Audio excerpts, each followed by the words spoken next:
மத்திய கிழக்குல போர் நிலைமை ரொம்பவே தீவிரம் அடைஞ்சிருக்கு. நேற்றைய தினம் 4வது நாளா அமெரிக்கா, இஸ்ரேல், ஈரான் மோதல்கள் தீவிரம் அடைஞ்சிருந்த நிலையில உயிரிழப்புகள் கிட்டத்தட்ட 1000 நெருங்கி இருக்கதா இப்போ தகவல்கள் வெளியாகி இருக்கு.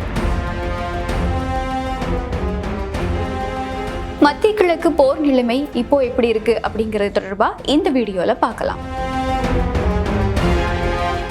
இஸ்ரேலும் அமெரிக்காவும் சேர்ந்து நடத்தின தாக்குதல்கள்ல ஈரானுக்கு அதிக அளவான பாதிப்புகள் பதிவாகி இருந்தது. அந்த வகையில இந்த தாக்குதல் மோதல் நிலைமை காரணமா ஈரானோட உயிரிழப்பு எண்ணிக்கை 780 தாண்டி இருக்கதா இப்போ தகவல்கள் வெளியாகி இருக்கு. தலைநகர் டெஹ்ரான்ல இருக்கக்கூடிய அரச ஒளிபரப்பு கூட்டுத்தாபனம் IRIB மற்றும் யுனெஸ்கோவோட பாரம்பரிய சின்னமான கோலிஸ்தான் அரண்மனை இது ரெண்டுமே இஸ்ரேலோட தாக்குதல்களால சேதமடைஞ்சிருக்கதா இப்போ தகவல்கள் வெளியாகி இருக்கு. அதே மாதிரி ஈரான்ல பல உயிரிழப்புகள் பதிவாகிட்டு இருக்கதோட ஈரானினுடைய உயர்மட்ட தலைவர் அலி கமேனி மற்றும் ராணுவ தளபதிகள் உட்பட பல உயிரிழப்புகள் இப்போ சம்பவிச்சிருக்கதாகவும் செய்திகள் வெளியாகி இருக்கு. தெற்கு ஈரான்ல இருக்கக்கூடிய பாடசாலை தாக்கப்பட்டதுனால 165 மாணவர்கள் பலியாகி இருக்காங்க.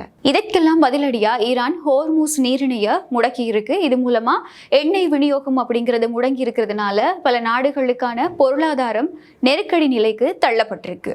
அடுத்து இந்த மோதல் நிலைமைக்கு முக்கியமான காரணமா இருந்த இஸ்ரேலோட நிலைமை எப்படி இருக்கு அப்படின்னா, பதிலடி தாக்குதலா ஈரான்ல இருந்து வீசப்படக்கூடிய ஏவுகணைகளை இஸ்ரேலோட வான் பாதுகாப்பு தடுத்து நிறுத்துறதா இப்போ தெரிவிக்கப்படுது.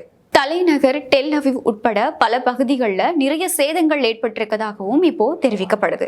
இஸ்ரேலோட பிரதமர் பெஞ்சமின் நெதன்யாகு ஈரான் அணுசக்தி திட்டங்கள் மீதான தாக்குதலை விரைவான மற்றும் தீர்க்கமான நடவடிக்கை அப்படின்னு சொல்லி இப்போ நியாயப்படுத்தி இருக்காரு. அதே மாதிரி லெபனான்ல இருந்து ஹிஸ்புல்லா தாக்குதல்கள் ஆரம்பிச்சிருக்கு.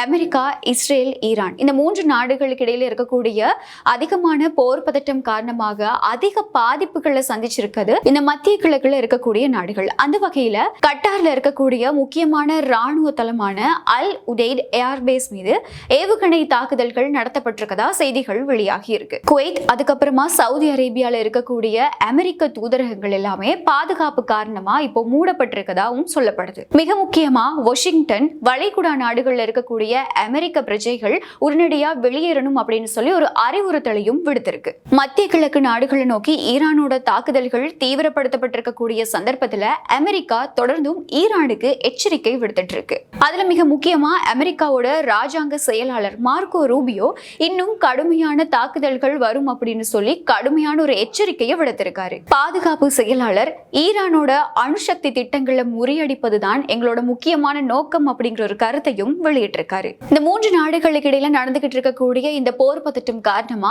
அமெரிக்காவோட 6 ராணுவ வீரர்கள் இதுவரைக்கும் பலியாகி இருக்காங்க.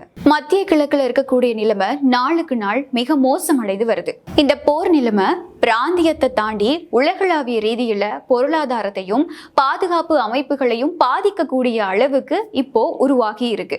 இந்த போர் நிலைமை தொடர்பா தொடர்ந்தும் கிடைக்கக்கூடிய தகவல்களை உங்க கூட பகிர்ந்து கொள்ளக்கூடிய எதிர்பார்ப்புல மற்றும் ஒரு காணொளியில சந்திக்கலாம்.